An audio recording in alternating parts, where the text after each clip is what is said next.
Hello everyone and welcome back. ਜਿੱਦਾਂ ਕਿ ਤੁਹਾਨੂੰ ਪਤਾ ਹੈ ਆਪਣੇ ਨਾਇਬ ਤਹਿਸੀਲਦਾਰ ਦਾ ਐਗਜ਼ਾਮ 22 ਮਈ ਨੂੰ ਹੋਣਾ ਫਾਈਨਲ ਹੋਇਆ ਹੈ। ਤਾਂ ਇਸ ਲਈ ਅੱਜ ਆਪਾਂ ਨਾਇਬ ਤਹਿਸੀਲਦਾਰ ਦੇ ਲਈ ਨਾ ਹਾਈ ਲੈਵਲ ਦੇ ਕੁਐਸਚਨ ਜਿਹੜੇ ਹੋਣਗੇ ਮੋਸਟਲੀ ਬੇਸ ਕਿ ਆਪਾਂ ਕਹਿ ਦਿੰਦੇ ਹਾਂ ਸਟੇਟਮੈਂਟ ਬੇਸ ਜਾਂ ਫਿਰ ਜਿਹੜੇ ਟਿਪੀਕਲ ਐਗਜ਼ਾਮ ਦੇ ਵਿੱਚ ਆਪਾਂ ਨੂੰ ਦੇਖਣ ਨੂੰ ਮਿਲਦੇ ਨੇ ਲੇਕਿਨ ਉਹਦਾ ਲੈਵਲ ਕਾਫੀ ਅੱਛਾ ਹੁੰਦਾ ਹੈਗਾ। ਤਾਂ ਆਪਾਂ ਇਸ ਸੀਰੀਜ਼ ਦੇ ਵਿੱਚ ਇਸ ਕੰਪਲੀਟ ਵੀਡੀਓ ਸੀਰੀਜ਼ ਦੇ ਵਿੱਚ ਆਹੀ ਕੁਐਸਚਨ ਲੈ ਕੇ ਆਵਾਂਗੇ।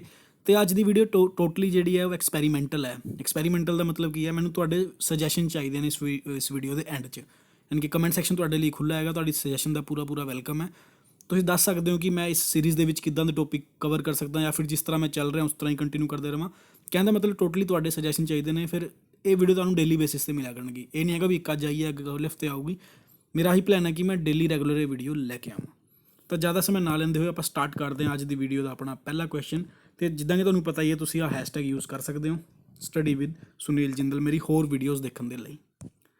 ਅੱਜ ਦਾ ਆਪਣਾ ਪਹਿਲਾ ਕੁਐਸਚਨ ਹੈ ਅਤੇ ਆਹ ਕੁਐਸਚਨ ਉਹੀ ਕੁਐਸਚਨ ਹੈ ਜਿਹੜਾ ਮੈਂ 2 ਦਿਨ ਪਹਿਲਾਂ ਟੈਲੀਗ੍ਰਾਮ ਦੇ ਉੱਪਰ ਪਾਇਆ ਸੀਗਾ ਅਤੇ ਕਾਫੀ ਘੱਟ ਬੱਚਿਆਂ ਨੇ ਜਵਾਬ ਦਿੱਤਾ ਸੀਗਾ। ਮੈਂ ਚਾਹੁੰਦਾ ਕਿ ਤੁਸੀਂ ਆਪਣਾ ਪਾਰਟੀਸਪੇਸ਼ਨ ਪੂਰਾ ਰੱਖਿਆ ਕਰੋ ਮੈਂ ਜਦੋਂ ਵੀ ਕਰਦਾ, ਕਿਉਂਕਿ ਪੜ੍ਹਾਉਣ ਦਾ ਮਜ਼ਾ ਉਦੋਂ ਹੀ ਆਉਂਦਾ ਜਦੋਂ ਸਟੂਡੈਂਟ ਅਤੇ ਟੀਚਰ ਦੇ ਵਿੱਚ ਇੰਟਰੈਕਸ਼ਨ ਵਧੀਆ ਹੁੰਦੀ ਹੈ। ਅਤੇ ਹੁਣ ਆਪਾਂ ਸ਼ੁਰੂ ਕਰ ਚੁੱਕੇ ਹਾਂ ਦੁਬਾਰਾ ਤੋਂ, ਅਤੇ ਆਹ ਕਾਰਵਾਂ ਇੱਦਾਂ ਹੀ ਚੱਲਦਾ ਰਹੇਗਾ। ਤਾਂ ਪਹਿਲਾ ਕੁਐਸਚਨ ਕੀ ਕਹਿ ਰਿਹਾ, ਆਹ ਸਟੇਟਮੈਂਟ ਬੇਸ ਕੁਐਸਚਨ ਹੈ ਅਤੇ ਪੁੱਛਿਆ ਗਿਆ ਇਹਨਾਂ ਤਿੰਨਾਂ ਵਿੱਚੋਂ ਕਿਹੜੀ ਸਟੇਟਮੈਂਟ ਕਰੈਕਟ ਹੈ।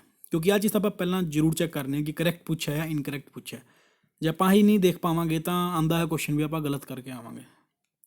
ਪਹਿਲੀ ਗੱਲ ਕਰ ਰਿਹਾ ਦਾ RBI ਯਾਨੀ ਕਿ reserve bank of India manages and services government of India securities but not any state government securities. ਯਾਨੀ ਕਿ RBI ਜਿਹੜਾ ਹੈ ਉਹ ਮੈਨੇਜ ਕਰਦਾ ਹੈਗਾ ਜਾਂ ਫਿਰ ਐਂ ਕਹਿ ਲਈ ਆਪਾਂ ਸਰਵਿਸਿਜ਼ ਦਿੰਦਾ ਹੈ ਸਿਰਫ ਗਵਰਨਮੈਂਟ ਆਫ ਇੰਡੀਆ ਯਾਨੀ ਕਿ ਸੈਂਟਰ ਨੂੰ ਸਰਵਿਸ ਦਿੰਦਾ ਹੈਗਾ, ਸਟੇਟ ਗਵਰਨਮੈਂਟ ਨੂੰ ਕੋਈ ਵੀ ਸਿਕਿਉਰਿਟੀਜ਼ ਜਾਂ ਸਰਵਿਸਿਜ਼ ਨਹੀਂ ਦਿੰਦਾ। ਤਾਂ ਇਹ ਕੁਐਸਚਨ ਨਾ ਇਹ ਸਟੇਟਮੈਂਟ ਹੈ ਜਿਹੜੀ ਪਿਓਰਲੀ ਗਲਤ ਸਟੇਟਮੈਂਟ ਹੈ। ਜਿਹੜਾ RBI ਹੈ ਉਹ ਬੋਥ ਯਾਨੀ ਕਿ ਸੈਂਟਰ ਅਤੇ ਸਟੇਟ ਦੋਨੋਂ ਗਵਰਨਮੈਂਟ ਨੂੰ ਜੋ ਹੈ ਇੱਕ ਤਰ੍ਹਾਂ ਦਾ ਕਹਿ ਸਕਦੇ ਹਾਂ ਆਪਾਂ ਪਬਲਿਕ ਡੈਟ ਮੈਨੇਜ ਕਰਦਾ ਉਹਨਾਂ ਦਾ ਅਤੇ ਸਿਕਿਉਰਿਟੀਜ਼ ਮੈਨੇਜ ਕਰਦਾ ਹੈ। ਹਾਂ ਉਹ ਗੱਲ ਅੱਡ ਹੈ ਕਿ ਸੈਂਟਰ ਅਤੇ ਸਟੇਟ ਲਈ ਜਿਹੜੇ ਐਗਰੀਮੈਂਟ ਨੇ ਉਹ ਦੋਨੋਂ ਡਿਫਰੈਂਟ ਨੇ। ਤਾਂ ਇਹਦਾ ਮਤਲਬ ਆਪਾਂ ਕਹਿ ਸਕਦੇ ਹਾਂ ਕਿ ਸੈਂਟਰ ਲਈ ਅਲੱਗ ਐਗਰੀਮੈਂਟ ਦੇ ਥਰੂ ਆ ਮੈਨੇਜ ਕਰਦਾ ਹੈ ਅਤੇ ਸਟੇਟ ਗਵਰਨਮੈਂਟਸ ਦੇ ਲਈ ਅੱਡ ਤਰੀਕੇ ਨਾਲ ਮੈਨੇਜ ਕਰਦਾ ਹੈ, ਲੇਕਿਨ ਕਰਦਾ ਮੈਨੇਜ ਦੋਨੋਂ ਨੂੰ ਹੈ। ਇਸ ਕਰਕੇ ਆਪਾਂ ਕਹਿ ਸਕਦੇ ਹਾਂ ਸਟੇਟਮੈਂਟ ਪਹਿਲੀ ਗਲਤ ਹੈ। ਸੈਕਿੰਡ ਕੁਐਸਚਨ ਕਹਿ ਰਿਹਾ ਹੈ ਕਿ the treasury bills are issue by government of India and there are no treasury bill issued by the state government. ਦੇਖੋ ਟ੍ਰੈਜਰੀ ਬਿੱਲ ਪਹਿਲਾਂ ਆਪਾਂ ਨੂੰ ਪਤਾ ਹੋਣਾ ਚਾਹੀਦਾ ਹੁੰਦੇ ਕੀ ਨੇ। ਟ੍ਰੈਜਰੀ ਬਿੱਲਾਂ ਇੱਕ ਤਰ੍ਹਾਂ ਦੇ ਸ਼ੋਰਟ ਟਰਮ ਬੋਰੋਵਿੰਗ ਇੰਸਟਰੂਮੈਂਟ ਹੁੰਦੀਆਂ ਨੇ ਗਵਰਨਮੈਂਟ ਦੀਆਂ, ਜਿਹਨੂੰ ਕਿ ਓਨਲੀ ਗਵਰਨਮੈਂਟ ਆਫ ਇੰਡੀਆ ਯਾਨੀ ਕਿ ਸੈਂਟਰ ਗਵਰਨਮੈਂਟ ਹੀ ਇਹਨੂੰ ਇਸ਼ੂ ਕਰਦੀ ਹੈ, ਸਟੇਟ ਗਵਰਨਮੈਂਟ ਦਾ ਇਹਦੇ ਨਾਲ ਕੋਈ ਲੈਣਾ ਦੇਣਾ ਨਹੀਂ ਹੈ। ਦੈਟ ਮੀਨਸ ਆ ਸਟੇਟਮੈਂਟ ਬਿਲਕੁਲ ਸਹੀ ਹੈ। ਅਤੇ ਇੱਕ ਗੱਲ ਹੋਰ ਕਈ ਵਾਰ ਨਾ ਪੁੱਛ ਲੈਂਦੇ ਨੇ ਕਿ ਜਿਹੜੇ ਟ੍ਰੈਜਰੀ ਬਿੱਲ ਜਿਹੜੇ ਰਿਲੀਜ਼ ਹੁੰਦੇ ਨੇ ਉਹ ਕਿੰਨਾਂ ਦੀ ਟਰਮ ਹੁੰਦੀ ਹੈ।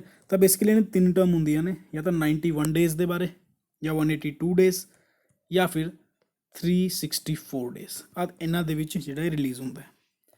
ਨੈਕਸਟ ਗੱਲ ਕਰ ਰਿਹਾ ਹੈ ਕਿ treasury bill offer are issued at discount at par value, ਯਾਨੀ ਕਿ ਜਿਹੜੇ ਟ੍ਰੈਜਰੀ ਬਿੱਲ ਹੁੰਦੇ ਨੇ ਉਹ ਡਿਸਕਾਊਂਟ ਰੇਟ 'ਤੇ ਮਿਲਦੇ ਨੇ, ਜਿਹਨਾਂ ਦੀ ਓਫੀਸ਼ੀਅਲ ਵੈਲਿਊ ਹੁੰਦੀ ਹੈ ਉਹ ਤੋਂ ਘੱਟ ਰੇਟ ਤੋਂ ਮਿਲਦੇ ਨੇ, ਜੋ ਕਿ ਬਿਲਕੁਲ ਸਹੀ ਗੱਲ ਹੈ, ਡਿਸਕਾਊਂਟ ਰੇਟ 'ਤੇ ਮਿਲਦੇ ਨੇ। ਦੈਟ ਮੀਨਸ ਆਪਣਾ ਆਪਸ਼ਨ ਨੰਬਰ C 2 ਐਂਡ 3 ਜਿਹੜਾ ਹੈ ਬਿਲਕੁਲ ਸਹੀ ਹੈ। ਅਤੇ ਕਾਫੀ ਸਾਰੇ ਬੱਚਿਆਂ ਨੇ ਇਹਦਾ ਆਨਸਰ ਵੀ ਦਿੱਤਾ ਸੀਗਾ ਅਤੇ ਕਈਆਂ ਨੇ ਗਲਤ ਵੀ ਦਿੱਤਾ ਸੀਗਾ, ਬਟ ਮੇਨ ਗੱਲ ਇਹ ਹੈ ਕਿ ਐਟਲੀਸਟ ਤੁਸੀਂ ਪਾਰਟੀਸਪੇਟ ਕੀਤਾ, ਚਾਹੇ ਘੱਟ ਬੱਚਿਆਂ ਨੇ ਕੀਤਾ। ਆਈ ਹੋਪ ਕਿ ਤੁਸੀਂ ਨੈਕਸਟ ਟਾਈਮ ਮੈਂ ਜਦੋਂ ਵੀ ਕੁਐਸਚਨ ਪਾਵਾਂਗਾ ਟੈਲੀਗ੍ਰਾਮ ਦੇ ਉੱਪਰ ਤਾਂ ਤੁਸੀਂ ਉਹਨੂੰ ਫੋਲੋ ਕਰਿਓ ਅਤੇ ਆਨਸਰ ਜ਼ਰੂਰ ਦਿਓ। ਨੈਕਸਟ ਗੱਲ ਕਰ ਰਹੇ ਹਾਂ ਆਪਾਂ ਅਰਥਕੁਏਕ ਬਾਰੇ ਗੱਲ ਕਰਦੇ ਹਾਂ ਕਿ the magnitude of earthquake is measured on Mercalli scale. ਸਭ ਤੋਂ ਪਹਿਲਾਂ ਤਾਂ ਆਪਾਂ ਅਰਥਕੁਏਕ ਬਾਰੇ ਗੱਲ ਕਰਦੇ ਹਾਂ ਕਿ ਅਰਥਕੁਏਕ ਬੇਸਿਕਲੀ ਹੈ ਕੀ, ਕਿ ਇੱਕ ਨੈਚੁਰਲ ਐਕਟੀਵਿਟੀ ਹੈ ਕਿ ਇਹ ਡਿਜ਼ਾਸਟਰ ਹੈਗਾ, ਯਾਨੀ ਕਿ ਇਹ ਆਪਣੇ ਆਪ ਹੋਣ ਵਾਲੀ ਚੀਜ਼ ਹੈ ਜਾਂ ਇੱਕ ਮਤਲਬ ਡਿਜ਼ਾਸਟਰ ਹੈ, ਯਾਨੀ ਕਿ ਲੋਕ ਮਰਦੇ ਨੇ ਇਹਦੇ ਵਿੱਚ। ਤਾਂ ਮੈਂ ਇਹਦੇ ਵਿੱਚ ਆਹ ਗੱਲ ਕਹਿਣਾ ਚਾਹਾਂਗੀ ਕਿ ਅਰਥਕੁਏਕ ਨਾ ਇੱਕ ਨੈਚੁਰਲ ਐਕਟੀਵਿਟੀ ਹੈਗੀ ਹੈ।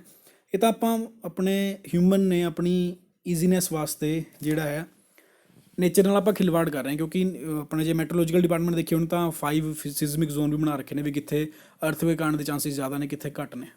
ਤਾਂ ਉਸ ਹਿਸਾਬ ਨਾਲ ਹਰ ਚੀਜ਼ਾਂ ਜਿਹੜੀ ਨੇ ਨੈਚੁਰਲੀ ਹੁੰਦੀਆਂ ਨੇ। ਤਾਂ ਠੀਕ ਹੈ ਆਪਾਂ ਆਪਣੇ ਫਾਇਦੇ ਲਈ ਅਣਗਹਿਲੀ ਕਰਦੇ ਹਾਂ ਜੋ ਵੀ ਕਰਦੇ ਹਾਂ, ਬਟ ਆਹ ਚੀਜ਼ਾਂ ਜਿਵੇਂ ਸੁਨਾਮੀ ਹੋ ਗਈ, ਅਰਥਕੁਏਕ ਹੋ ਗਿਆ, ਜਿੰਨੇ ਵੀ ਆਪਾਂ ਜਿਹਨਾਂ ਨੂੰ ਆਪਾਂ ਨੈਚੁਰਲ ਡਿਜ਼ਾਸਟਰ ਕਹਿੰਦੇ ਹਾਂ ਐਕਚੁਅਲੀ ਇਹਦੇ ਵਿੱਚ ਹੁੰਦੇ ਆ ਨੈਚੁਰਲ ਐਕਟੀਵਿਟੀਜ਼ ਨੇ। ਤਾਂ ਪਹਿਲੀ ਸਟੇਟਮੈਂਟ ਕਹਿ ਰਿਹਾ the magnitude of earthquake is measured on Mercalli scale. ਤੁਸੀਂ ਹਮੇਸ਼ਾ ਸੁਣਿਆ ਹੋਣਾ ਕਿ ਆਪਾਂ ਰਿਕਟਰ ਸਕੇਲ ਦੀ ਗੱਲ ਕਰਦੇ ਹਾਂ ਹਮੇਸ਼ਾ ਹੀ, ਲੇਕਿਨ ਰਿਕਟਰ ਸਕੇਲ ਅਤੇ ਮਰਕਰੀ ਸਕੇਲ ਦੋਨੋਂ ਹੀ ਅਰਥਕੁਏਕ ਲਈ ਯੂਜ਼ ਹੁੰਦੇ ਨੇ। ਬਸ ਫਰਕ ਇੰਨਾ ਹੈਗਾ ਕਿ ਜਿਹੜਾ ਮਰਕਰੀ ਸਕੇਲ ਹੈ ਉਹ ਇੰਟੈਂਸਿਟੀ ਦੱਸਦਾ ਹੈਗਾ ਅਰਥਕੁਏਕ ਦੀ, ਤੇ ਕਿੰਨੀ ਤੇਜ਼ੀ ਨਾਲ ਆਇਆ ਉਹ ਮੈਗਨੀਟਿਊਡ ਦੱਸਦਾ ਹੁੰਦਾ ਹੈ ਰਿਕਟਰ ਸਕੇਲ। ਦੈਟ ਮੀਨਸ ਪਹਿਲੀ ਸਟੇਟਮੈਂਟ ਗਲਤ ਹੋਗੀ ਕਿ ਮਰਕਰੀ ਸਕੇਲ ਜਿਹੜਾ ਹੈ ਮੈਗਨੀਟਿਊਡ ਨਹੀਂ ਦੱਸਦਾ, ਇੰਟੈਂਸਿਟੀ ਦੱਸਦਾ। ਫਿਰ ਗੱਲ ਕਰ ਰਿਹਾ the magnitude of an earthquake is a measure of energy release. ਇੱਕ ਵਾਰ ਆਪਾਂ ਸਟੇਟਮੈਂਟ ਦੇਖ ਲੈਂਦੇ ਹਾਂ। ਅਰਥਕੁਏਕ ਕੀ ਹੈ? ਅਰਥਕੁਏਕ ਇਜ਼ ਅ ਵਾਈਬ੍ਰੇਸ਼ਨ ਹੈ ਜਾਂ ਸ਼ੇਕਿੰਗ ਐਕਸਪੀਰੀਅੰਸ ਹੈ ਜਿਹੜਾ ਆਪਾਂ ਅਰਥ ਦੀ ਸਰਫੇਸ 'ਤੇ ਮਹਿਸੂਸ ਕਰਦੇ ਹਾਂ। ਕਦੋਂ? ਜਦੋਂ ਇੱਕ ਸਡਨ ਰਿਲੀਜ਼ ਆਫ ਐਨਰਜੀ ਹੁੰਦੀ ਹੈ ਅਰਥ ਦੇ ਲੀਥੋਸਫੇਅਰ 'ਤੇ, ਜੋ ਕਿ ਸੀਜ਼ਮਿਕ ਵੇ ਨੂੰ ਕ੍ਰੀਏਟ ਕਰਦੀਆਂ ਨੇ। ਯਾਨੀ ਕਿ ਇੱਕ ਤਰ੍ਹਾਂ ਦੀ ਐਨਰਜੀ ਰਿਲੀਜ਼ ਹੁੰਦੀ ਹੈ ਅਰਥ ਦੇ ਲੀਥੋਸਫੇਅਰ ਤੋਂ, ਜਿਸ ਕਰਕੇ ਆਪਾਂ ਵਾਈਬ੍ਰੇਸ਼ਨ ਜਾਂ ਕੰਬਣ ਮਹਿਸੂਸ ਕਰਦੇ ਹਾਂ। ਜਦੋਂ ਆਹ ਵਾਈਬ੍ਰੇਸ਼ਨ ਜ਼ਿਆਦਾ ਫੀਲ ਹੁੰਦੀ ਹੈ ਉਦੋਂ ਜ਼ਿਆਦਾ ਹਾਈ ਮੈਗਨੀਟਿਊਡ ਦਾ, ਹਾਈ ਇੰਟੈਂਸਿਟੀ ਦਾ ਅਰਥਕੁਏਕ ਆਉਂਦਾ ਹੈ ਅਤੇ ਉੱਤੇ ਡਿਸਟਰਕਸ਼ਨ ਜ਼ਿਆਦਾ ਹੁੰਦੀ ਹੈ। ਦੂਜੀ ਗੱਲ ਇਹ ਹੀ ਕਹਿ ਰਿਹਾ ਦਾ ਇੰਟੈਂਸਿਟੀ ਆਫ ਅਰਥਕੁਏਕ ਨੂੰ ਆਪਾਂ ਮਰਕਰੀ ਸਕੇਲ 'ਤੇ ਦੇਖਦੇ ਹਾਂ, ਜਿੱਥੇ ਕਿ ਮੈਗਨੀਟਿਊਡ ਨੂੰ ਆਪਾਂ ਰਿਕਟਰ ਸਕੇਲ 'ਚ ਦੇਖਦੇ ਹਾਂ। ਹੁਣ ਆਪਾਂ ਦੋ ਆਪਸ਼ਨ ਤਾਂ ਕਹਿ ਸਕਦੇ ਹਾਂ ਕਿ ਇਹ ਤਾਂ ਗਲਤ ਹੈ ਜੀ, ਆਹ ਬਿਲਕੁਲ ਸਹੀ ਹੈ। ਫਿਰ ਗੱਲ ਕਹਿ ਰਿਹਾ earthquake magnitude are based on the direct measurement of amplitude of seismic wave. Obvious ਗੱਲ ਹੁਣੀ ਮੈਂ ਗੱਲ ਕੀਤੀ ਸੀ ਕਿ ਸੀਜ਼ਮਿਕ ਵੇਵ ਰਿਲੀਜ਼ ਹੁੰਦੀਆਂ ਨੇ, ਉਹਨਾਂ ਦੇ ਐਂਪਲੀਟਿਊਡ ਦੇ ਡਾਇਰੈਕਟ ਮੈਜਰਮੈਂਟ ਨਾਲ ਆਪਾਂ ਉਹਦਾ ਮੈਗਨੀਟਿਊਡ ਜਿਹੜਾ ਹੈ ਉਹ ਪਤਾ ਕਰ ਸਕਦੇ ਹਾਂ। ਤਾਂ ਸੈਕਿੰਡ ਐਂਡ ਥਰਡ ਸਟੇਟਮੈਂਟ ਬਿਲਕੁਲ ਸਹੀ ਨੇ, ਤਾਂ ਇਹਦਾ ਆਂਸਰ ਹੋ ਜਾਊਗਾ option number D.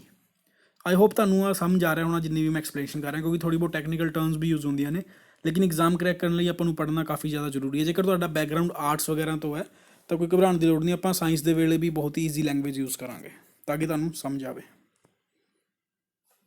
Next question ਹੈ, ਹਾਲਾਂਕਿ ਇਹ ਕੁਐਸਚਨ ਮੈਂ ਪਹਿਲਾਂ ਵੀ ਕਰਵਾ ਚੁੱਕਿਆ, ਲੇਕਿਨ ਮੈਨੂੰ ਹਰ ਵਾਰ ਇੰਪੋਰਟੈਂਟ ਲੱਗਦਾ ਤਾਂ ਮੈਂ ਯੂਜ਼ ਕਰਦਾ ਹਰ ਵੀਡੀਓ ਦੇ ਵਿੱਚ। ਪੁੱਛ ਰਿਹਾ ਵੀ ਕਿਹੜੀ statement is not correct. Note correct ਮਤਲਬ ਕਿ ਕਿਹੜੀ ਸਟੇਟਮੈਂਟ ਗਲਤ ਹੈ। ਤਾਂ ਸਭ ਤੋਂ ਪਹਿਲਾ ਆਪਸ਼ਨ ਕਹਿ ਰਿਹਾ ਹੈ ਇਹ ਵੈਸਟਰਨ ਘਾਟ। ਆਪਾਂ ਨੂੰ ਪਤਾ ਹੈ ਆਪਣੇ ਦੋ ਘਾਟ ਨੇ, ਈਸਟਰਨ ਘਾਟ ਅਤੇ ਵੈਸਟਰਨ ਘਾਟ, R relatively high in there ਨੌਰਥਰਨ reason. ਯਾਨੀ ਕਿ ਜਿਹੜਾ ਆਪਣਾ ਵੈਸਟਰਨ ਘਾਟ ਹੈ ਉਹਦਾ ਆਹ ਨੌਰਥਰਨ ਪਾਰਟ ਹੈ, ਸਾਊਦਰਨ ਪਾਰਟ ਹੈ। ਤਾਂ ਕਹਿ ਰਿਹਾ ਵੀ ਨੌਰਦਰਨ ਪਾਰਟ 'ਚ ਜਿਹੜਾ ਹੈ ਉਹ ਰਿਲੇਟਿਵਲੀ ਹਾਈ ਹੈ ਉਹਦੀ ਪ੍ਰੋਡਕਟਿਵਿਟੀ। ਅਤੇ ਇਹ ਸਟੇਟਮੈਂਟ ਕਹਿ ਰਹੀ ਹੈ ਕਿ ਇਹ ਸਹੀ ਹੈ ਗਲਤ ਹੈ। ਪਹਿਲੀ ਗੱਲ ਤਾਂ ਇਹ ਆਪਾਂ ਨੂੰ ਆਹ ਪਤਾ ਹੋਣਾ ਚਾਹੀਦਾ ਵੈਸਟਰਨ ਘਾਟ ਕਿਹੜੇ ਕਿਹੜੇ ਸਟੇਟ ਦੇ ਵਿੱਚ ਫੈਲਿਆ ਹੋਇਆ ਹੈਗਾ। ਆਹ ਟੋਟਲੀ 6 ਸਟੇਟ ਨੇ, ਆ ਜਿਵੇਂ ਗੁਜਰਾਤ ਹੋ ਗਿਆ, ਮਹਾਰਾਸ਼ਟਰ ਹੋ ਗਿਆ, ਗੋਆ ਹੋ ਗਿਆ ਛੋਟਾ ਜਿਹਾ, ਉਹਦੇ ਬਾਅਦ ਕਰਨਾਟਕਾ, ਫਿਰ ਆਪਾਂ ਤਮਿਲਨਾਡੂ ਅਤੇ ਕੇਰਲਾ ਦੀ ਗੱਲ ਕਰਦੇ ਹਾਂ। 6 ਸਟੇਟ ਦੇ ਵਿੱਚ ਹੈ।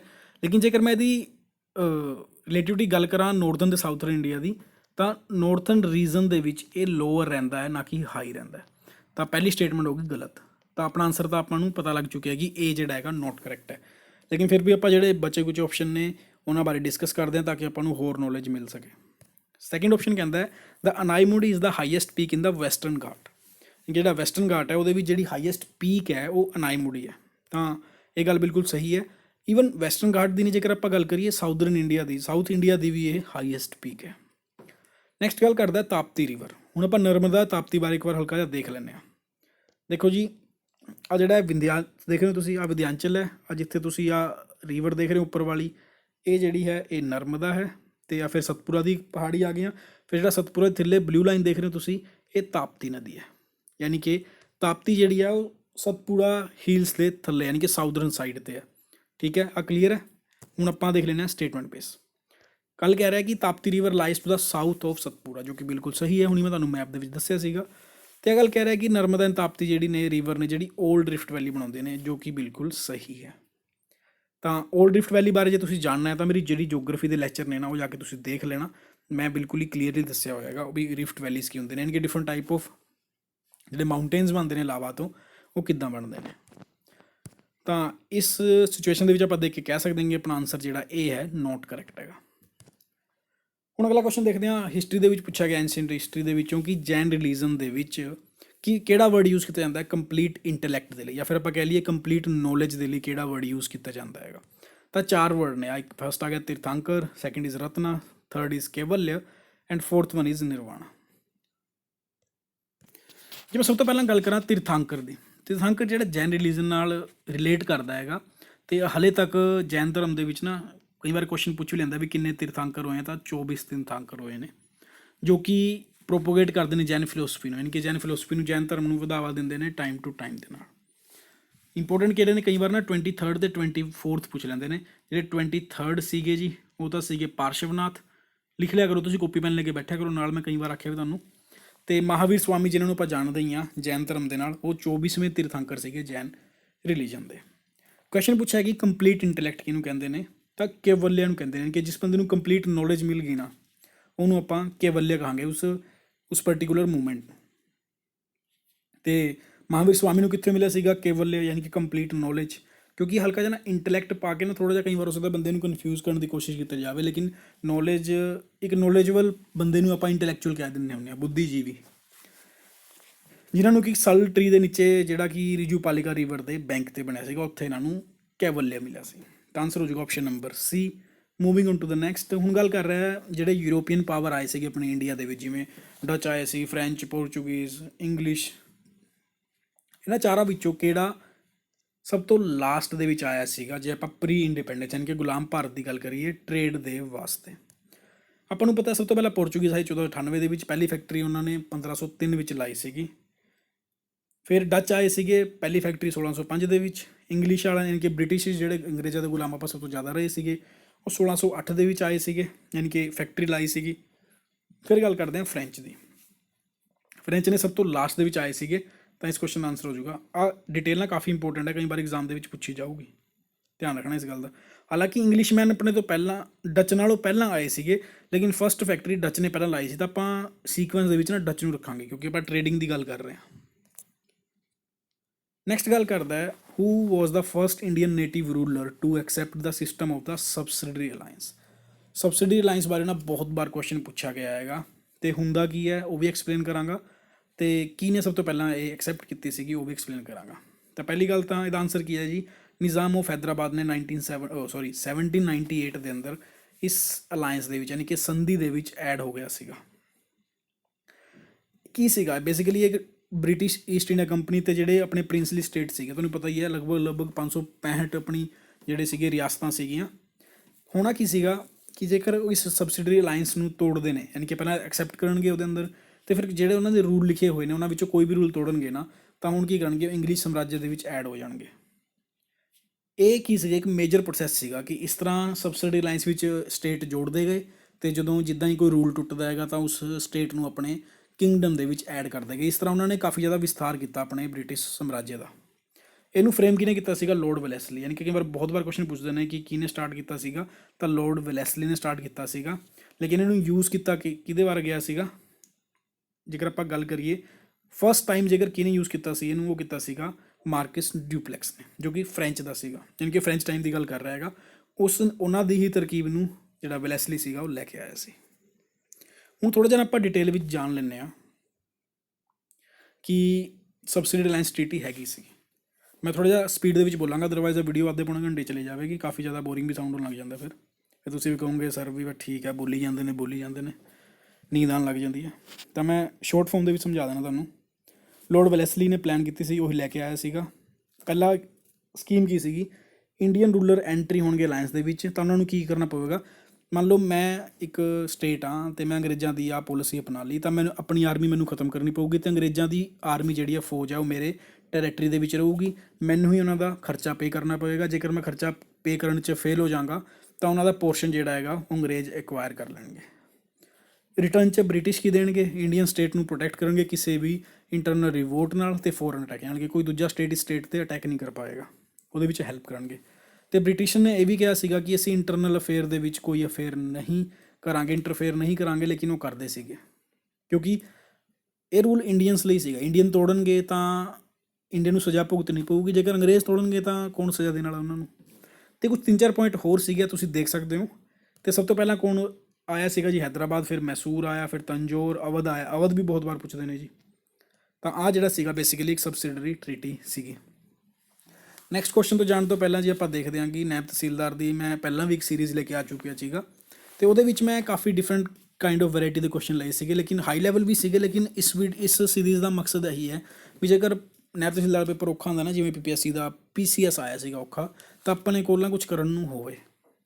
ਅਤੇ ਇੱਕ ਵਿਟਾਮਿਨਸ ਦੀ ਵੀਡੀਓ ਪਾਈ ਸੀਗੀ ਜਿਹਦੇ ਉੱਪਰ ਕਾਫੀ ਸਾਰੇ ਵਿਟਾਮਿਨ ਜਿਹੜੇ ਸੀ ਕਵਰ ਕੀਤੇ ਸੀਗੇ, ਉਹ ਪਾਰਟ 31 ਦੇ ਵਿੱਚ ਕੀਤੇ ਸੀਗੇ। ਇੱਥੇ ਤੁਹਾਨੂੰ ਲਿੰਕ ਮਿਲ ਜਾਏਗਾ ਅਤੇ ਡਿਸਕ੍ਰਿਪਸ਼ਨ ਦੇ ਵਿੱਚ ਮੈਂ ਪਾ ਦਾਂਗਾ, ਜਾ ਕੇ ਉਹ ਸੀਰੀਜ਼ ਵੀ ਤੁਸੀਂ ਦੇਖਣੀ ਹੈ। ਅਤੇ ਤੁਸੀਂ ਮੈਨੂੰ ਫੋਲੋ ਕਰਿਓ, ਇੰਸਟਾਗ੍ਰਾਮ 'ਤੇ ਵੀ ਕਰ ਸਕਦੇ ਹੋ, ਫੇਸਬੁੱਕ 'ਤੇ, ਟੈਲੀਗ੍ਰਾਮ 'ਤੇ। ਹਾਲਾਂਕਿ ਮੈਂ ਟੈਲੀਗ੍ਰਾਮ 'ਤੇ ਜ਼ਿਆਦਾ ਐਕਟਿਵ ਰਹਿਣਾ ਅਤੇ ਉੱਥੇ ਹੀ ਸਾਰੀ ਡਿਟੇਲ ਪਾਉਂਦਾ ਉਹਨਾਂ, ਤਾਂ ਟੈਲੀਗ੍ਰਾਮ 'ਤੇ ਡੈਫੀਨੇਟਲੀ ਤੁਸੀਂ ਫੋਲੋ ਕਰਨਾ ਹੀ ਕਰਨਾ ਹੈਗਾ। ਜੇਕਰ ਤੁਹਾਡੀ ਕੋਈ ਕੁਐਰੀ ਹੈ ਤਾਂ ਤੁਸੀਂ ਮੈਨੂੰ ਇੰਸਟਾਗ੍ਰਾਮ ਤੇ ਫੋਲੋ ਕਰਕੇ ਪੁੱਛ ਸਕਦੇ ਹੋ। ਸਾਰੀ ਡਿਟੇਲਸ ਮੈਂ ਪਾ ਦੇਵਾਂਗਾ ਡਿਸਕ੍ਰਿਪਸ਼ਨ ਦੇ ਵਿੱਚ, ਤੇ ਚੈਨਲ ਨੂੰ ਵੀ ਸਬਸਕ੍ਰਾਈਬ ਕਰ ਲਿਓ, ਬੈਲ ਆਈਕਨ ਦਬਾ ਲਿਓ ਜੀ, ਅਦਰਵਾਈਜ਼ ਤੁਹਾਨੂੰ ਵੀਡੀਓ ਦੇ ਬਾਰੇ ਪਤਾ ਨਹੀਂ ਲੱਗੂਗਾ। ਨੈਕਸਟ ਗੱਲ ਕਰ ਰਿਹਾ ਪੋਲਿਟੀ ਦੀ, ਤੇ ਪੋਲਿਟੀ ਦਾ ਇੱਕ ਪਰਟੀਕੂਲਰ ਟੌਪਿਕ ਹੈ ਹਾਈ ਕੋਰਟ, ਉਹਦੇ ਬਾਰੇ ਗੱਲ ਕਰ ਰਿਹਾ। ਪਹਿਲੀ ਸਟੇਟਮੈਂਟ ਕਹਿੰਦਾ ਹੈ, ਤੇ ਮੇਨ ਗੱਲ ਦਾ ਧਿਆਨ ਰੱਖਣਾ ਇਨਕਰੈਕਟ ਪੁੱਛਿਆ ਨਹੀਂ ਕਿ ਕਿਹੜੀ ਸਟੇਟਮੈਂਟਾਂ ਗਲਤ ਨੇ। ਮੈਂ ਫਿਰ ਉਹੀ ਕਹਿ ਰਿਹਾ, ਕਰੈਕਟ ਇਨਕਰੈਕਟ ਪਹਿਲਾਂ ਜ਼ਰੂਰ ਦੇਖਣਾ। ਪਹਿਲਾ ਸਟੇਟਮੈਂਟ ਕਹਿੰਦਾ ਦਾ ਨੰਬਰ ਆਫ ਜੱਜਿਸ in high court is decided by the parliament. ਇਹ ਗੱਲ ਬਿਲਕੁਲ ਸਹੀ ਹੈ ਕਿ ਹਾਈ ਕੋਰਟ ਦੇ ਨੰਬਰ ਆਫ ਜੱਜਿਸ ਜਿਹੜਾ ਪਾਰਲੀਮੈਂਟ ਡਿਸਾਈਡ ਕਰਦਾ। ਫਿਰ ਕਿਹਨੇ ਕੀ ਕਰਤਾ ਜੀ, ਫਿਰ ਭਸੂੜੀ ਪਾਤੀ, ਫਿਰ ਗਲਤ ਕਰਤਾ। ਕਿਉਂ? Unlike in supreme court where it is decided by the president of India. ਯਾਨੀ ਕਿ ਕਹਿ ਰਿਹਾ ਹੈਗਾ ਕਿ ਸੁਪਰੀਮ ਕੋਰਟ ਦੇ ਵਿੱਚ ਤਾਂ ਪ੍ਰੈਜ਼ੀਡੈਂਟ ਆਫ ਇੰਡੀਆ ਡਿਸਾਈਡ ਕਰਦਾ ਹੈ, ਲੇਕਿਨ ਹਾਈ ਕੋਰਟ ਦੇ ਵਿੱਚ ਪਾਰਲੀਮੈਂਟ ਡਿਸਾਈਡ ਕਰਦਾ। ਇਹ ਸਟੇਟਮੈਂਟ ਨਾ ਇੱਥੇ ਤੱਕ ਤਾਂ ਸਹੀ ਸੀਗੀ, ਲੇਕਿਨ ਜੇ ਮੈਂ ਨੈਕਸਟ ਪੂਰੀ ਲਾਈਨ ਪੜ੍ਹਾਂ ਤਾਂ ਸਟੇਟਮੈਂਟ ਜਿਹੜੀ ਹੈ ਗਲਤ ਹੋ ਜਾਂਦੀ ਹੈ। ਤਾਂ ਇਹਦੇ ਨਾਲ ਆਪਾਂ ਇਹ ਗੱਲ ਤਾਂ ਕਹਿ ਸਕਦੇ ਹਾਂ ਕਿ ਇਹਨਾਂ 4 ਆਪਸ਼ਨ ਦੇ ਵਿੱਚ ਨਾ ਆਪਸ਼ਨ ਨੰਬਰ 1 ਤਾਂ ਜ਼ਰੂਰ ਹੋਣਾ ਚਾਹੀਦਾ ਹੈ, ਕਿਉਂਕਿ ਇਹ ਗਲਤ ਹੈ। ਤਾਂ ਆਪਸ਼ਨ ਨੰਬਰ 1 ਜਿੱਥੇ ਨਹੀਂ ਹੈਗਾ ਉਹਨੂੰ ਗਲਤ ਕਰ ਦਿਓ, ਯਾਨੀ ਕਿ ਆਪਸ਼ਨ ਨੰਬਰ B ਤਾਂ ਆਪਾਂ ਕੱਟ ਦਿੰਦੇ ਹਾਂ। ਫਿਰ ਗੱਲ ਕਰਦਾ ਹੈ president can appoint duly qualified person as a additional judge of a high court for a temporary period not exceeding 6 months। ਮੰਨ ਲਓ ਹਾਈ ਕੋਰਟ ਦੇ ਵਿੱਚ ਜਿਹੜੀ ਨੰਬਰ ਬਣਾਇਆ, ਮੰਨ ਲਓ ਕਿਸੇ ਹਾਈ ਕੋਰਟ 'ਚ 50 ਜੱਜ ਕੰਮ ਕਰਨਗੇ, ਲੇਕਿਨ ਕੋਈ ਰਿਟਾਇਰ ਹੋ ਗਿਆ, ਕਿਸੇ ਕਾਰਨਵਸ਼ ਕੋਈ ਸੀਟ ਵੈਕੈਂਟ ਪਈ ਹੈ, ਤਾਂ ਉਹ ਸੀਟ ਨੂੰ ਪ੍ਰੈਜ਼ੀਡੈਂਟ ਫਿਲ ਕਰ ਸਕਦਾ ਹੈਗਾ ਕੁਆਲੀਫਾਈਡ ਪਰਸਨ ਨੂੰ, ਜਿਹਨੂੰ ਕਿ ਆਪਾਂ ਐਡੀਸ਼ਨਲ ਜੱਜ ਬਣਾ ਦਾਂਗੇ ਹਾਈ ਕੋਰਟ ਦਾ। ਲੇਕਿਨ ਉਹਦਾ ਜਿਹੜਾ ਪੀਰੀਅਡ ਹੈ ਨਾ ਉਹ 2 ਸਾਲ ਤੋਂ ਜ਼ਿਆਦਾ ਦਾ ਨਹੀਂ ਹੋ ਸਕਦਾ। ਯਾਨੀ ਕਿ ਇੱਥੇ 6 ਮਹੀਨੇ ਲਿਖਿਆ ਸੀਗਾ, ਬਟ 6 ਮਹੀਨੇ ਗਲਤ ਹੈ, 2 ਸਾਲ ਤੋਂ ਜ਼ਿਆਦਾ ਦਾ ਨਹੀਂ ਹੋ ਸਕਦਾ। ਦੈਟ ਮੀਨਸ ਆਹ ਸਟੇਟਮੈਂਟ ਵੀ ਗਲਤ ਹੈ। ਯਾਨੀ ਕਿ ਫਸਟ ਐਂਡ ਸੈਕਿੰਡ ਹੋਣੇ ਚਾਹੀਦੇ ਨੇ, ਤਾਂ ਫਸਟ ਐਂਡ ਸੈਕਿੰਡ ਯਾਨੀ ਕਿ ਸੈਕਿੰਡ ਇਹ 'ਚ ਨਹੀਂ ਹੈਗਾ, ਤਾਂ ਆਪਾਂ C ਕੱਟ ਦਿੰਦੇ ਹਾਂ। ਹੁਣ ਆਪਣੇ ਕੋਲ 2 ਆਪਸ਼ਨ ਰਹਿ ਗਏ, 1 and 2 ਐਂਡ 1 2 3 ਤਿੰਨੋਂ। ਨੈਕਸਟ ਗੱਲ ਕਰ ਰਿਹਾ ਹੈ person appointed as an acting judge to high court can work beyond 62 years of age। ਯਾਨੀ ਕਿ 62 ਸਾਲ ਦਾ ਹੋਣ ਦੇ, ਯਾਨੀ ਕਿ 63 ਸਾਲ ਦਾ ਬੰਦਾ ਵੀ ਕੰਮ ਕਰ ਸਕਦਾ ਹੈ 62 ਦੀ ਪਲੱਸ। ਜਿੱਦਾਂ ਕਿ ਮੈਂ ਤੁਹਾਨੂੰ ਦੱਸ ਚੁੱਕਿਆ, ਹਾਈ ਕੋਰਟ ਦੀ ਜਿਹੜੀ ਏਜ ਹੈ ਰਿਟਾਇਰ ਹੋਣ ਦੀ ਜੱਜ ਦੀ ਉਹ 62 ਹੈ। ਜਿਹੜਾ ਅਸਲੀ ਜੱਜ ਹੈਗਾ ਉਹ 62 'ਚ ਰਿਟਾਇਰ ਹੋ ਰਿਹਾ, ਤਾਂ ਐਕਟਿੰਗ ਜੱਜ ਕਿਵੇਂ 63 64 ਦਾ ਹੋ ਸਕਦਾ ਹੈ? ਤਾਂ ਆਹ ਸਟੇਟਮੈਂਟ ਵੀ ਗਲਤ ਹੈ। ਯਾਨੀ ਕਿ ਫਸਟ ਸੈਕਿੰਡ ਥਰਡ ਤਿੰਨੋਂ ਹੀ ਸਟੇਟਮੈਂਟ ਗਲਤ ਹੈ, ਤਾਂ option number D is the right answer. Next ਗੱਲ ਕਰ ਰਿਹਾ ਹੈ which electromagnetic radiation is used in remote control of a television. ਕਾਫੀ ਬੇਸਿਕ ਕੁਐਸਚਨ ਹੈ ਤੇ ਬਹੁਤ ਵਾਰ ਆਇਆ। ਹਾਲਾਂਕਿ ਅੱਜ ਆਪਾਂ ਰੇਡੀਏਸ਼ਨ ਬਾਰੇ ਪੜਾਂਗੇ। ਇਹਦਾ ਆਂਸਰ ਤੁਹਾਨੂੰ ਪਤਾ ਹੀ ਹੈ ਜੀ, ਇਨਫਰਾਰੈਡ ਰੇਜ਼ ਆਊਗਾ, ਆਪਸ਼ਨ ਨੰਬਰ A। ਹੁਣ ਜਿਹੜੀ ਮੇਨ ਗੱਲ ਆਪਾਂ ਦੇਖਦੇ ਹਾਂ ਵੀ ਇਹ ਪੈਟਰਨ ਕੀ ਹੁੰਦਾ। ਸਭ ਤੋਂ ਪਹਿਲਾਂ ਆਉਂਦੀਆਂ ਨੇ ਜੀ ਰੇਡੀਓ ਵੇਵਸ, ਫਿਰ ਮਾਈਕ੍ਰੋਵੇਵਸ, ਫਿਰ ਇਨਫਰਾਰੈਡ ਜਿਹੜਾ ਆਪਣਾ ਆਂਸਰ ਹੈਗਾ, ਫਿਰ ਵਿਜ਼ੀਬਲ ਰੇਜ਼। ਵਿਜ਼ੀਬਲ ਦੇ ਵੀ ਰੇਜ਼ ਦੇ ਵਿੱਚ ਨਾ ਆਪਾਂ ਨੂੰ ਵਿਜ਼ੀਬਲ ਲਾਈਟ ਦਿਖਦੀ ਹੈ, ਜਿਵੇਂ 7 ਕਲਰ ਨੇ ਉਹ ਦਿਖਦੇ ਨੇ। ਸਭ ਤੋਂ ਜ਼ਿਆਦਾ ਵੇਵਲੈਂਥ ਕਿਹਦੀ ਹੁੰਦੀ ਹੈ? ਰੈੱਡ ਕਲਰ ਦੀ ਹੁੰਦੀ ਹੈ। ਸਭ ਤੋਂ ਘੱਟ ਵਾਇਲਟ ਦੀ। ਆਹ ਵੇਵਲੈਂਥ ਦੀ ਮੈਂ ਦੱਸ ਰਿਹਾ, ਆਹ ਵੇਵਲੈਂਥ ਨਾ ਘੱਟਦੀ ਜਾਣ ਲੱਗ ਰਹੀ ਹੈ ਅਤੇ ਫ੍ਰੀਕੁਐਂਸੀ ਵੱਧਦੀ ਜਾਣ ਲੱਗ ਰਹੀ, ਕਿਉਂਕਿ ਵੇਵਲੈਂਥ ਆਪਸ 'ਚ ਨਾ ਉਲਟ ਹੁੰਦੀਆਂ ਨੇ। ਫ੍ਰੀਕੁਐਂਸੀ ਵਧੂਗੀ ਤਾਂ ਵੇਵਲੈਂਥ ਘਟੂਗੀ, ਵੇਵਲੈਂਥ ਵਧੂਗੀ ਤਾਂ ਫ੍ਰੀਕੁਐਂਸੀ ਘਟੂਗੀ। ਫਿਰ ਅਲਟਰਾ ਵਾਇਲਟ, ਫਿਰ ਐਕਸਰੇ, ਜਿਵੇਂ ਆਪਾਂ ਨੂੰ ਪਤਾ ਹੈ ਆਪਾਂ ਐਕਸਰੇ ਮਸ਼ੀਨ ਦੇ ਯੂਜ਼ ਕਰਦੇ ਹਾਂ। ਫਿਰ ਆਉਂਦੇ ਗਾਮਾ ਰੇਸ, ਆਹ ਕੈਂਸਰ ਸੈੱਲ ਨੂੰ ਮਾਰਨ ਲਈ ਯੂਜ਼ ਹੁੰਦਾ ਹੈਗਾ। ਇਹ ਤੁਸੀਂ ਪੌਜ਼ ਕਰਕੇ ਵੀਡੀਓ ਇਹ ਚੀਜ਼ਾਂ ਦੇਖ ਸਕਦੇ ਹੋ। ਹਾਂ, ਤੁਸੀਂ ਇੱਥੇ ਦੇਖ ਰਹੇ ਹੋਵੋਗੇ ਕਿ ਟੈਲੀਵਿਜ਼ਨ ਤਾਂ ਇੱਥੇ ਇਹਨਾਂ ਨੇ ਰੇਡੀਓ ਵੇਵਸ 'ਤੇ ਬਣਾ ਰੱਖਿਆ, ਤਾਂ ਆਹ ਗੱਲ ਵੀ ਬਿਲਕੁਲ ਸਹੀ ਹੈ ਕਿ ਰੇਡੀਓ ਵੇਵਸ ਵੀ ਆਪਾਂ ਰਿਮੋਟ ਕੰਟਰੋਲ ਦੇ ਵਿੱਚ ਯੂਜ਼ ਕਰਦੇ ਹਾਂ। ਲੇਕਿਨ ਆਪਸ਼ਨ ਦੇ ਵਿੱਚ ਇਨਫਰਾਰੈਡ ਹੈ, ਤਾਂ ਆਪਾਂ ਨੂੰ ਇਨਫਰਾਰੈਡ 'ਤੇ ਕਲਿੱਕ ਕਰਨਾ ਪਏਗਾ। ਅਤੇ ਕਦੇ ਵੀ ਇੱਦਾਂ ਨਹੀਂ ਹੋਏਗਾ ਕਿ ਰੇਡੀਓ ਵੇਵ ਅਤੇ ਇਨਫਰਾਰੈਡ ਰੇਜ਼ ਦਾ ਆਪਸ਼ਨ ਦੇ ਵਿੱਚ ਇਕੱਠਾ ਦਿੱਤਾ ਹੋਊਗਾ। ਜਾਂ ਤਾਂ ਇਨਫਰਾਰੈਡ ਦਿੱਤਾ ਹੋਊਗਾ ਜਾਂ ਫਿਰ ਰੇਡੀਓ ਵੇਵ ਦਿੱਤਾ ਹੋਊਗਾ, ਜਾਂ ਫਿਰ ਦੋਨਾਂ ਵਿੱਚੋਂ ਇੱਕ ਦਿੱਤਾ ਹੋਊਗਾ। ਦੋਨੋਂ ਕਦੇ ਵੀ ਨਹੀਂ ਦਿੱਤੇ ਹੋਣਗੇ। ਆਹ ਦੇਖੋ, ਮੈਂ ਤਾਂ ਹੀ ਰੇਡੀਓ ਵੇਵਸ ਬਾਰੇ ਵੀ ਪਾਇਆ ਹੈਗਾ ਕਿ ਲੌਂਗੈਸਟ ਵੇਵਲੈਂਥ ਹੁੰਦੀ ਹੈ ਅਤੇ ਲੋਐਸਟ ਫ੍ਰੀਕੁਐਂਸੀ ਹੁੰਦੀ ਹੈ, ਜਿਹਨੂੰ ਕਿ ਆਪਾਂ TV signal remote control devices ਦੇ ਵਿੱਚ ਯੂਜ਼ ਕਰਦੇ ਹਾਂ। ਧਿਆਨ ਰੱਖਿਓ, ਇਨਫਰਾਰੈਡ ਰੇਜ਼ ਆਂਸਰ ਹੋਊਗਾ। ਜੇਕਰ ਰੇਡੀਓ ਵੇਵਸ ਦਿੱਤਾ ਹੋਊਗਾ ਤਾਂ ਰੇਡੀਓ 'ਤੇ ਲਾਵਾਂਗੇ। ਦੋਨੋਂ ਕਦੇ ਵੀ ਨਹੀਂ ਦਿੱਤੇ ਜਾਣਗੇ। ਜੇ ਦਿੱਤੇ ਗਏ ਵੀ ਤਾਂ ਐਗਜ਼ਾਮਨਰ ਇਹਦੇ ਵਿੱਚ ਆਪਾਂ ਰਿਟ ਪਾ ਸਕਦੇ ਹਾਂ ਅਤੇ ਆਪਾਂ ਨੂੰ ਨੰਬਰ ਕੰਪਲੀਟਲੀ ਮਿਲਣਗੇ ਇਹਦੇ। ਹੁਣ ਜਿੱਦਾਂ ਹੀ ਮੈਂ ਇਲੈਕਟ੍ਰੋਮੈਗਨੈਟਿਕ ਵੇਵਸ ਬਾਰੇ ਗੱਲ ਕੀਤੀ ਸੀ, ਤਾਂ ਅਗਲਾ ਕੁਐਸਚਨ ਵੀ ਉਸੇ ਹਿਸਾਬ ਨਾਲ ਆ ਗਿਆ ਕਿ ਟ੍ਰੈਫਿਕ ਸਿਗਨਲ ਦੇ ਵਿੱਚ ਨਾ ਆਹ ਰੈੱਡ ਸਿਗਨਲ ਜਿਹੜਾ ਹੈ ਕਿਉਂ ਕੀਤਾ ਜਾਂਦਾ ਹੈਗਾ ਰੈੱਡ ਕਲਰ ਦਾ, ਜਦੋਂ ਆਪਾਂ ਨੂੰ ਰੋਕਣਾ ਹੁੰਦਾ ਹੈਗਾ। ਕਹਿੰਦਾ ਹੈਗਾ it has the longest wavelength. ਦੂਜਾ ਕਹਿ ਰਿਹਾ ਬਿਊਟੀਫੁਲ ਹੈ ਜੀ, ਵਧੀਆ ਲੱਗਦਾ। ਤੀਜਾ ਕਹਿੰਦਾ ਕਿ ਜਿਹਦੀ ਆਈਸਾਈਟ ਵੀਕ ਹੈ ਉਹ ਵੀ ਦੇਖ ਸਕਦੇ ਨੇ, ਜਾਂ ਫਿਰ ਇਹਨਾਂ ਵਿੱਚੋਂ ਕੋਈ ਰੀਜ਼ਨ ਨਹੀਂ ਹੈਗਾ। ਹੁਣ ਹੀ ਮੈਂ ਥੋੜ੍ਹੀ ਦੇਰ ਪਹਿਲਾਂ ਦੱਸ ਕੇ ਚੁੱਕਿਆ ਸੀਗਾ ਤੁਹਾਨੂੰ ਕਿ ਰੈੱਡ ਲਾਈਟ ਹੈ ਜਿਹੜਾ, ਆਹ ਦੇਖੋ ਮੈਂ ਤੁਹਾਨੂੰ ਦੁਬਾਰਾ ਦਿਖਾਉਣਾ ਇੱਕ ਮਿੰਟ। ਇਹ ਆਹ ਦੇਖੋ, ਆਹ ਪੈਟਰਨ ਹੈਗਾ ਵਿਜ਼ੀਬਲ ਲਾਈਟ ਦਾ। ਸਭ ਤੋਂ ਪਹਿਲਾਂ ਕੀ ਹੈ? ਰੈੱਡ ਹੈਗਾ ਨਾ, ਤਾਂ ਇਸ ਲਈ ਯੂਜ਼ ਕੀਤਾ ਗਿਆ ਰੈੱਡ ਲਾਈਟ ਨੂੰ, ਕਿ ਇਹਦੀ ਵੇਵਲੈਂਥ ਜ਼ਿਆਦਾ ਹੁੰਦੀ ਹੈਗੀ ਹੈ। ਅਤੇ ਵੇਵਲੈਂਥ ਜ਼ਿਆਦਾ ਹੋਣ ਕਰਕੇ ਸਕੈਟਰ ਨਹੀਂ ਹੁੰਦੀ। ਸਕੈਟਰ ਦਾ ਮਤਲਬ ਕੀ ਹੈ? ਮੰਨ ਲਓ ਲਾਈਟ ਜਾ ਰਹੀ ਹੈ ਨਾ, ਫੈਲਦੀ ਨਹੀਂ ਹੈਗੀ। ਜੇ ਫੈਲੂਗੀ ਤਾਂ ਜ਼ਿਆਦਾ ਦੂਰ ਨਹੀਂ ਜਾ ਪਾਊਗੀ। ਸਭ ਤੋਂ ਘੱਟ ਸਕੈਟਰ ਹੁੰਦੀ ਹੈ, ਇਸ ਲਈ ਟਰੈਵਲ ਜ਼ਿਆਦਾ ਕਰਦੀ ਹੈ। ਅਤੇ the intensity of the light is not reduced, ਯਾਨੀ ਕਿ ਸਕੈਟਰਿੰਗ ਕਰਕੇ ਇੰਟੈਂਸਿਟੀ ਨਹੀਂ ਇਹਦੀ ਰਿਡਿਊਸ ਹੁੰਦੀ, ਇਸ ਕਰਕੇ ਡੇਂਜਰ ਸਿਗਨਲ ਨੂੰ ਰੈੱਡ ਕਲਰ ਦਾ ਯੂਜ਼ ਕੀਤਾ ਜਾਂਦਾ ਹੈ ਤਾਂ ਕਿ ਇਹਨੂੰ ਕਾਫੀ ਜ਼ਿਆਦਾ ਦੂਰੀ ਤੋਂ ਵੀ ਦੇਖਿਆ ਜਾ ਸਕਦਾ ਹੈ। ਤਾਂ ਆਪਸ਼ਨ ਨੰਬਰ ਏ ਇਹਦਾ ਬਿਲਕੁਲ ਸਹੀ ਆਨਸਰ ਹੋਏਗਾ। ਨੈਕਸਟ ਆਪਾਂ ਇਕਨੋਮਿਕਸ ਦੀ ਗੱਲ ਕਰਦੇ ਹਾਂ, ਕਿਉਂਕਿ ਤੁਸੀਂ ਪਹਿਲਾਂ ਕਹਿੰਦੇ ਸਰ ਤੁਸੀਂ ਇਕਨੋਮਿਕਸ ਦੇ ਕੁਐਸਚਨ ਐਡ ਨਹੀਂ ਕਰਦੇ, ਤਾਂ ਆਪਾਂ ਇਸ ਕਰਕੇ ਇਕਨੋਮਿਕਸ ਵੀ ਐਤਕੀ ਵਧੀਆ ਚੱਕਣੀ ਹੈ। ਇਹਦੇ ਵਿੱਚ ਮੋਨੀਟਰੀ ਪੋਲਿਸੀ ਕਮੇਟੀ ਬਾਰੇ ਗੱਲ ਕਰ ਰਹੇ ਹਾਂ। ਪਹਿਲਾਂ ਕਹਿ ਰਿਹਾ ਕਿ ਇਹ ਆਰਬੀਆਈ ਦਾ ਬੈਂਚ ਮਾਰਕ ਹੈ ਜਿਹੜਾ ਇੰਟਰਸਟ ਰੇਟ ਨੂੰ ਦੇਖਦਾ। ਆਪਾਂ ਨਾ ਇਹਨੂੰ ਅਗਲੀ ਸਲਾਈਡ ਦੇ ਵਿੱਚ ਦੇਖਦੇ ਹਾਂ। ਦੇਖੋ ਜੀ, ਐਮਪੀਸੀ ਕੀ ਕਰਦਾ ਹੈ? ਟਾਸਕ ਕਰਦਾ ਹੈ ਮੋਨੀਟਰੀ ਪੋਲਿਸੀ ਨੂੰ ਫਰੇਮ ਕਰਨ ਲਈ ਕਿਹੜੇ ਕਿਹੜੇ ਟਾਸਕ ਟੂਲ ਯੂਜ਼ ਕਰਦਾ। Repo rate, reverse repo rate, bank rate, cash reserve ratio. ਇਹਨਾਂ ਦੀ ਪਰਸੈਂਟੇਜ ਨਾਲ ਨਾ ਕਾਫੀ ਜ਼ਿਆਦਾ ਮਾਰਕੀਟ ਦੇ ਵਿੱਚ ਅਪ ਐਂਡ ਡਾਊਨ ਜਾਂਦੇ ਨੇ, ਕਿਉਂਕਿ ਜੇਕਰ ਬੈਂਕ ਜਿਹੜਾ ਹੈ ਇੰਟਰਸਟ ਲੋਨ ਘੱਟ ਕਰੇਗਾ ਤਾਂ ਲੋਕ ਇੰਟਰਸਟ ਜ਼ਿਆਦਾ ਲੈਣਗੇ, ਲੋਨ ਜ਼ਿਆਦਾ ਲੈਣਗੇ ਤਾਂ ਮਾਰਕੀਟ ਦੇ ਵਿੱਚੋਂ ਡਿਮਾਂਡ ਜ਼ਿਆਦਾ ਕ੍ਰੀਏਟ ਕਰਨਗੇ, ਜਿਸ ਕਰਕੇ ਇਨਫਲੇਸ਼ਨ ਵਧਣ ਦੇ ਚਾਂਸਿਸ ਰਹਿੰਦੇ ਨੇ। ਤਾਂ ਇਨਫਲੇਸ਼ਨ ਨੂੰ ਕੰਟਰੋਲ ਕਰਨ ਲਈ ਵੀ ਜਿਹੜਾ ਹੈ ਐਮਪੀਸੀ ਜਿਹੜਾ ਹੈ repo rate, reverse repo rate, bank rate ਉਹ 'ਤੇ ਵਰਕ ਕਰਦਾ ਹੈ। ਐਮਪੀਸੀ ਦੀ ਕੀ ਹੁੰਦੀ ਹੈ? 6 ਮੈਂਬਰ ਦੀ ਕਮੇਟੀ ਹੁੰਦੀ ਹੈ। 3 ਜਿਹੜੇ ਹੁੰਦੇ ਨੇ ਆਰਬੀਆਈ ਵੱਲੋਂ ਹੁੰਦੇ ਨੇ, 3 ਜਿਹੜੇ ਹੁੰਦੇ ਨੇ ਗੌਰਮੈਂਟ ਆਫ ਇੰਡੀਆ ਵੱਲੋਂ ਹੁੰਦੇ ਨੇ। ਅਤੇ ਜਿਹੜਾ ਇਹਦਾ ਚੇਅਰਪਰਸਨ ਹੁੰਦਾ ਹੈਗਾ ਉਹ ਗਵਰਨਰ ਹੁੰਦਾ ਆਰਬੀਆਈ ਦਾ, ਯਾਨੀ ਕਿ ਇਹ ਤੋਂ ਇਲਾਵਾ ਇਹਨੂੰ ਕੋਈ ਚੇਅਰ ਨਹੀਂ ਕਰੇਗਾ। ਹੁਣ ਆਪਾਂ ਕੁਐਸਚਨ ਵੱਲ ਆਉਂਦੇ ਹਾਂ। ਪਹਿਲੀ ਗੱਲ ਤਾਂ ਮੈਨੂੰ ਲੱਗਦਾ ਬਿਲਕੁਲ ਸਹੀ ਕਹਿ ਰਿਹਾ, ਇੰਟਰਸਟ ਰੇਟ ਨੂੰ ਬੈਂਚਮਾਰਕ ਕਰਦਾ। ਫਿਰ ਕਹਿ ਰਿਹਾ 12 ਮੈਂਬਰੀ ਕਮੇਟੀ ਹੈ, ਜੋ ਕਿ ਬਿਲਕੁਲ ਗਲਤ ਹੈ। ਫਿਰ ਕਹਿੰਦਾ ਇੱਕ function under chairmanship of union finance minister. ਮੈਂ ਹੁਣੀ ਦੱਸ ਕੇ ਹਟਿਆ ਕਿ ਆਰਬੀਆਈ ਗਵਰਨਰ ਇਹਨੂੰ ਕਰਦਾ। ਤਾਂ ਇਹਦਾ ਮਤਲਬ ਕੀ ਹੋ ਗਿਆ ਜੀ? Option number A only 1 is the right answer. ਅੱਜ ਦੀ ਵੀਡੀਓ ਦਾ ਆਪਾਂ ਲਾਸਟ ਕੁਐਸਚਨ ਦੇਖ ਰਹੇ ਹਾਂ। ਹਾਲਾਂਕਿ ਮੈਂ ਸੋਚ ਰਿਹਾ ਸੀ 10 ਕੁਐਸਚਨ ਹੀ ਐਡ ਕਰਾਂ, ਲੇਕਿਨ 11 ਹੋ ਗਏ ਸੀਗੇ, ਫਿਰ ਮੈਂ ਐਡਿਟ ਨਹੀਂ ਕੀਤਾ। ਤਾਂ ਤੁਸੀਂ ਮੈਨੂੰ ਦੱਸਿਓ ਮੈਂ ਜਿੰਨਾ ਐਕਸਪਲੇਨ ਕਰ ਰਿਹਾ ਕਰੈਕਟ ਹੈ ਜਾਂ ਥੋੜ੍ਹਾ ਘੱਟ ਕਰਾਂ, ਕਿਉਂਕਿ ਟਾਈਮ ਬਹੁਤ ਜ਼ਿਆਦਾ ਲੱਗ ਰਿਹਾ ਵੀਡੀਓ ਬਣਾਉਣ ਦੇ ਵਿੱਚ, ਅਤੇ ਬੇਸਿਕਲੀ ਫਾਇਦਾ ਤਾਂ ਮੈਂ ਤੁਹਾਡਾ ਹੀ ਦੇਖ ਰਿਹਾ। ਨੈਕਸਟ ਗੱਲ ਕਰ ਰਿਹਾ the name of the husband of famous devotee poet Meera. ਆਪਾਂ ਮੀਰਾ ਬਾਈ ਦਾ ਨਾਮ ਸੁਣਿਆ ਨਾ ਕਾਫੀ ਜ਼ਿਆਦਾ, ਕਿ ਉਹ ਭਗਵਾਨ ਕ੍ਰਿਸ਼ਨ ਦੀ ਭਗਤ ਸੀਗੀ। ਤਾਂ ਉਹਨਾਂ ਬਾਰੇ ਪੁੱਛਿਆ ਕਿ ਉਹਨਾਂ ਹਸਬੈਂਡ ਦਾ ਨਾਂ ਕੀ ਸੀਗਾ। ਮੀਰਾ ਜੋ ਸੀਗੀ, ਇੱਕ ਤਾਂ ਉਹ ਰਤਨ ਸਿੰਘ ਦੀ ਇਕਲੌਤੀ ਡੋਟਰ ਸੀਗੀ। ਤਾਂ ਰਾਣਾ ਰਤਨ ਸਿੰਘ ਤਾਂ ਕੱਟ ਦੇਣੇ ਆ ਆਪਸ਼ਨ 'ਚ। ਫਿਰ ਗੱਲ ਕਰ ਰਿਹਾ ਕਿ ਇਹਦਾ ਵਿਆਹ ਕਿਹਦੇ ਨਾਲ ਹੋਇਆ ਸੀਗਾ? ਰਾਜਕੁਮਾਰ ਭੋਜਰਾਜ, ਯਾਨੀ ਕਿ ਆਪਸ਼ਨ ਨੰਬਰ ਬੀ ਇਹਦਾ ਸਹੀ ਆਨਸਰ ਹੋਏਗਾ, ਜੋ ਕਿ ਰਾਣਾ ਸਾਂਗਾ ਦਾ, ਗ੍ਰੇਟ ਰਾਣਾ ਸਾਂਗਾ ਦਾ ਐਲਡੈਸਟ, ਯਾਨੀ ਕਿ ਸਭ ਤੋਂ ਵੱਡਾ ਬੇਟਾ ਸੀਗਾ। ਜਦੋਂ ਉਹਦੇ ਹਸਬੈਂਡ ਦੀ ਡੈਥ ਹੋਈ ਉਸ ਤੋਂ ਬਾਅਦ ਉਹਨਾਂ ਨੇ ਆਪਣੀ ਪੂਰੀ ਲਾਈਫ ਮੀਰਾ ਬਾਈ ਨੇ ਸ਼੍ਰੀ ਕ੍ਰਿਸ਼ਨ ਭਗਵਾਨ ਦੀ ਸੇਵਾ ਦੇ ਵਿੱਚ ਗੁਜ਼ਾਰਤਾ, ਯਾਨੀ ਕਿ ਉਹਨਾਂ ਨੇ ਜਿਹੜਾ ਸੀਗਾ ਜਾਪ ਕੀਤਾ, ਮਤਲਬ ਉਹਨਾਂ ਦਾ ਨਾਂ ਲਿਆ ਉਹਨਾਂ ਨੇ। ਤਾਂ ਇਸ ਕਰਕੇ ਆਪਾਂ ਨੂੰ ਪਤਾ ਵੀ ਮੀਰਾ ਬਾਈ ਕਾਫੀ ਜ਼ਿਆਦਾ ਫੇਮਸ ਹੋਈ ਸੀਗੀ। ਅੱਜ ਵੀ ਆਪਾਂ ਜਦੋਂ ਗਾਣੇ ਵੀ ਦੇਖਦੇ ਹਾਂ ਮੀਰਾ ਦਾ ਨਾਂ ਜ਼ਰੂਰ ਆਪਾਂ ਸੁਣਦੇ ਹਾਂ। ਤਾਂ ਆਨਸਰ ਆਪਾਂ ਨੂੰ ਪਤਾ ਲੱਗ ਚੁੱਕਾ ਹੈਗਾ ਕਿ ਉਹ ਰਾਜਕੁਮਾਰ ਭੋਜਰਾਜ ਦੀ ਵਾਈਫ ਸੀਗੀ।